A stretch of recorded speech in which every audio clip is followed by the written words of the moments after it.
Hello and welcome back to my YouTube channel competition impact.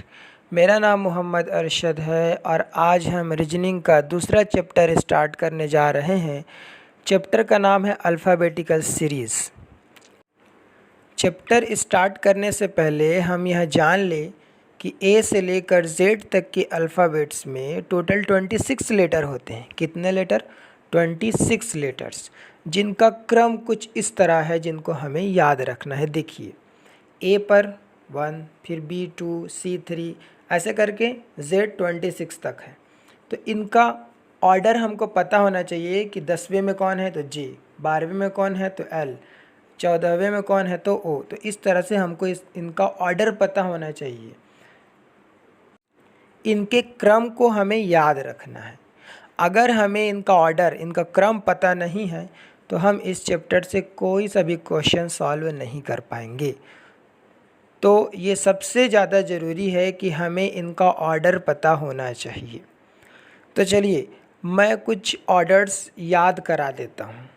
देखिए, आप screen पर देखेंगे क्या लिखा है, ज्योति, और उसके सामने में लिखा है ई, तो इसको पढ़ेंगे ई ज्योति।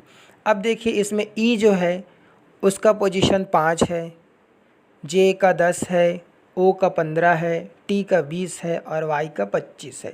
5 के टेबल के हिसाब से है 5, 5 दूनी 10, 5 तिया 15, 5 24, 5 पंचे 25। इसके अलावा देखिए जी के नीचे तरफ लाइन खींचा रहता है जो कि 7 के जैसा दिखता है, तो जी का पोजीशन है 7। क्यू में भी नीचे की तरफ लाइन रहता है 7 के जैसा, तो उसे हम मानेंगे 17। 7 के जैसा मानेंगे तो क्यू का पोजीशन हो गया 17। इसी तरह अगर आप एज को देखोगे तो एज के दोनों लाइन, लेफ्ट और राइट वाले को ऊपर से और नीचे से भी मिला दें तो 8 के जैसा बन जाएगा, तो एज का पोजीशन क्या हो गया 8। इसी तरह अगर आर की बात करें तो आर के नीचे को अगर पूरी तरह मिला दे, बी के जैसा बना दें, तो वो 8 के जैसे दिखाई देगा, तो 8 तो एज हो गया है, तो ये क्या है 18। इसी तरह आई का 9, ठीक है। इसी तरह एस का 19, इसको याद रखना है। एम देखिए, एम को अगर क्लॉकवाइज घुमाएंगे तो 3 के जैसा दिखेगा वो, तो ये 13 हो गया इसका पोजीशन। और डब्लू को अगर एंटी क्लॉक घुमा दे तो वो भी 3 के जैसा दिखेगा, तो 13 तो हो चुका है। और 3 पोजीशन तो आता नहीं है डब्लू का, ए बी सी का 3 है, तो ये हो जाएगा 23। तो इस तरह से कुछ नंबर को हम ऐसी ट्रिकी याद रख सकते हैं, ठीक है।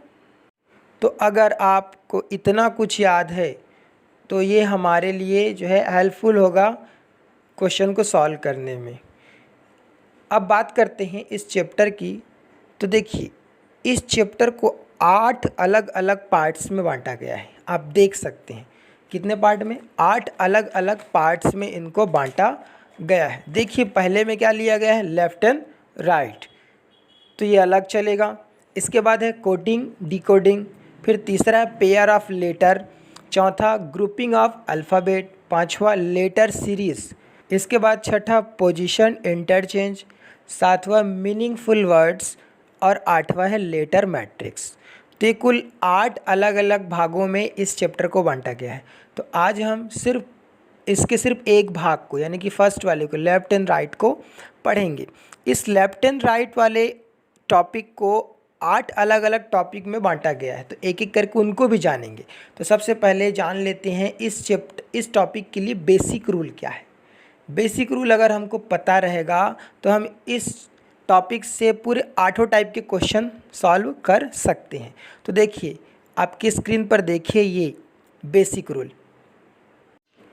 अगर क्वेश्चन में 2 पोजीशन दिया गया है, लेफ़्ट राइट या राइट लेफ़्ट या लेफ़्ट लेफ़्ट या राइट राइट, तो हमें क्या करना है।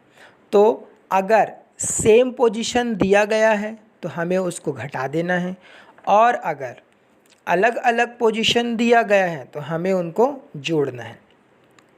और हमेशा याद रखना है कि आंसर के लिए पहली स्थिति को लेंगे। क्या लेंगे आंसर के लिए? पहली स्थिति। Always consider first position. कैसे लेंगे, एक आप क्वेश्चन करेंगे तो समझ में आएगा। अभी के लिए हमको याद रखना है कि अगर 2 पोजीशन आ रहा है, सेम पोजीशन है तो घटा देना है, अलग अलग पोजीशन है तो जोड़ देना है, ठीक है। चलिए चलते हैं पहले टॉपिक की ओर। पहला टॉपिक है यूजुअल, ए से जेड। मतलब ए से लेकर जेड तक के अल्फ़ाबेट को सीधे क्रम में हम जमाएं तो इससे संबंधित कौन कौन से क्वेश्चन बनेंगे देखेंगे। ठीक है, तो क्वेश्चन देखते हैं सीधा। देखिए प्रश्न पहला, अंग्रेजी वर्णमाला में यदि सभी अक्षरों को सीधे क्रम में लिखा जाए, सभी अक्षरों को सीधे क्रम में लिखा जाए तो बाएं से 16वें अक्षर के दाहिने 8वां अक्षर के बाएं 22वां अक्षर कौन सा होगा। ये रहा हमारा क्वेश्चन। इसका हम सीधा आंसर करेंगे।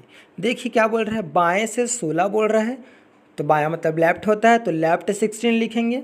फिर बाएं से 16वें अक्षर के दाहिने 8वां बोल रहा है तो राइट 8। इसके बाद क्या बोल रहा है, अक्षर के बाएं 22वां अक्षर कौन सा होगा बोल रहा है, बायां 22वां अक्षर, तो लेफ्ट 22। अब देखिए L16, R8 और L22 ये पोजीशंस हो गए। अब देखिए पहले दो पोजीशन को देखिए, लेफ़्ट और राइट है, चूँकि दोनों अलग पोजीशन इसलिए हम इन दोनों को जोड़ देंगे तो हो जाएगा 24। और हम जैसा कि पहले रूल्स में जान चुके हैं कि ऑलवेज कंसीडर फर्स्ट, पहला पोजीशन फर्स्ट पोजीशन, तो फर्स्ट पोजीशन हमारा लेफ़्ट है तो लेफ़्ट 24 हो जाएगा और लेफ़्ट 22 बचा हुआ है। अब देखिए लेफ़्ट सेम पोजीशन तो दोनों को माइनस कर देंगे तो L2 आ जाएगा, यानी कि लेफ़्ट से दूसरा लेटर, तो हमारा आंसर हो जाएगा लेफ़्ट से दूसरा लेटर B हो जाएगा। क्या हो जाएगा, B। देखिए दूसरा क्वेश्चन, अंग्रेजी वर्णमाला में यदि सभी अक्षरों को सीधे क्रम में लिखा जाए तब दाहिने से 8वें अक्षर के बाएं 19वें अक्षर के दाहिने 23वां अक्षर क्या होगा। अब देखिए सिर्फ पोजीशंस को ही उठाना है हमको, ठीक है। तो दाहिने से 8वां मतलब R, राइट 8। इसी तरह बाएं से 19वां तो लेफ़्ट 19 अक्षर के दाहिने 23वां अक्षर क्या होगा पूछ रहा है, तो दाहिना 23वां अक्षर राइट 23। बस इन तीनों को उठाना है।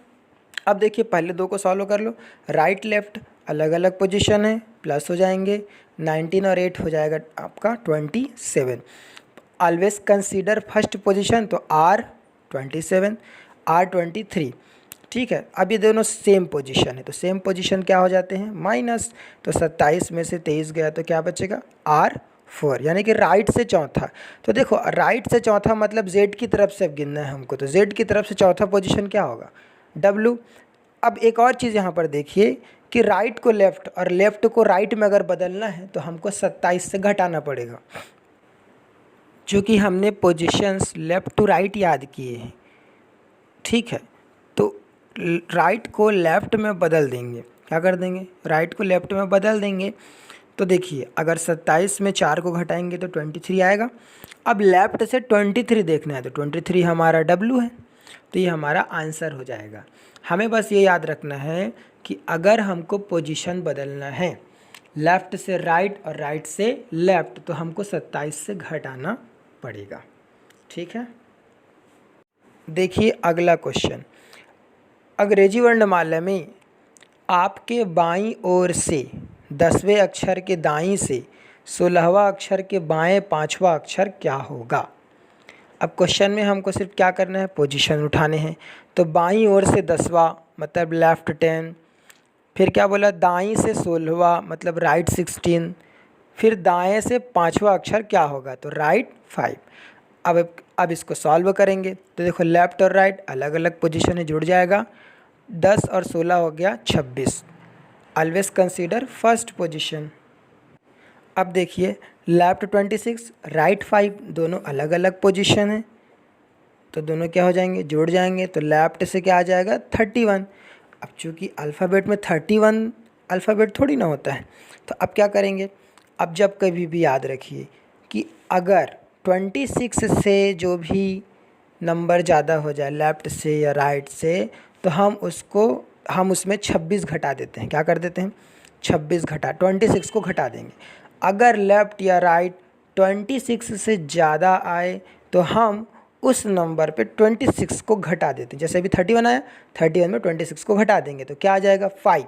तो आंसर ये हो जाएगा लेफ़्ट से 5, ठीक है। तो लेफ़्ट से 5 क्या है हमारा E, क्या है E, तो हमारा इसका आंसर क्या हो जाएगा E हो जाएगा हमारा आंसर। तो इस तरह हमारा पहला टॉपिक ख़त्म हो गया। अब दूसरे टॉपिक की तरफ चलते हैं। रिवर्स Z to A, मतलब A से Z को उल्टे क्रम में लिखा जाए। कैसे लिखा जाए? उल्टे क्रम में। तब कैसे हम ऐसे क्वेश्चंस को सॉल्व करेंगे? देखिए, सीधा प्रश्न की तरफ चलते हैं। अंग्रेजी वर्णमाला में यदि सभी अक्षरों को उल्टे क्रम में लिखा जाए, कैसा लिखा जाए? उल्टे क्रम में। पहले सीधा लिखा जा रहा था, अब उल्टा लिखा जा रहा है। तो दाहिने से 11वें अक्षर के बाएं 7वां अक्षर के दाहिने 16वां अक्षर कौन सा होगा?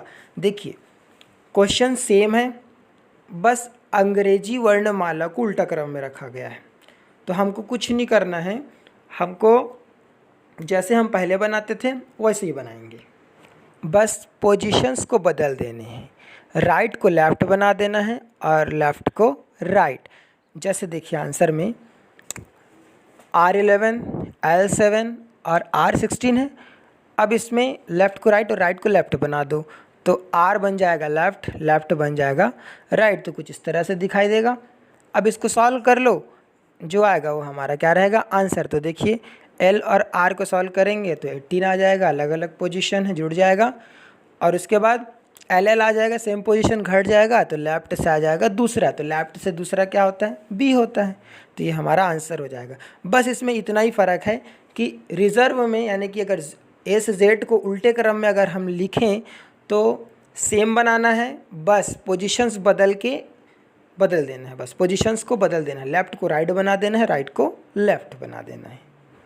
होप कि आपको समझ में आ गया होगा। इसके बाद जो बचा 6 सब टॉपिक इस टॉपिक के अंदर में जो हैं उनको मैं अगले वीडियो में लेकर आऊँगा।